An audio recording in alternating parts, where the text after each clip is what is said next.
কি ব্যাপার তোমার হাতে কেচি কে? তুমি কথা কইবা না না না তোমার হাতে কেচি কে? যে কোনো একটা কাজের কথা কইলো আজকে না কালকে, কালকে না পরশু, পরশু না তরশু, তো তারিখ কি? তুমি কি করবে এখন কাপড় কাইটা কও? কাপড় কাইটা আমি আর সাইজ করব না।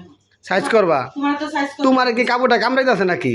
এটা কালকে কাটমু কইছি, তাই কি তুমি এত ব্যস্ত হয়ে গেলা কি লিগা এটা কাটার লিগা? একটা কথা বলি তারিখ করো কি লিখা? যে কোনো একটা জিনিস এটা কাটো। আর তারিখের কি হইলো বুঝলাম না। তুমি এটা কি করবা তুমি এখন? আবার এক কথা। তোমার বহালা বকে খারাপ লাগবে কে? তুমি এটা কি করবা কাইটটা আমার কাছে কও? আমার দরকার। আবার দরকার? কি লিগা আনছো এটা? দরকার আনছো না? এটা তোমার লিগানি নেই। এটা আনছি অন্য দরকার, এটা তুমি বুঝবা না। আমি তো তোমার আনতে কইছি। তাহলে চুপ করে বই থাকো, তোমার দরকার লাগবে এটা। আমি আসি নাই না? নাই মরছি। মরছো দেখি তো কাটো না। কোনো কথা শুনো না। কথা কইলে কথা খালি তারিখ তারিখ। কালকে কাটবো। তোমার কাম কাজ আমার একটু পছন্দ হয় না, বুঝছো? তোমার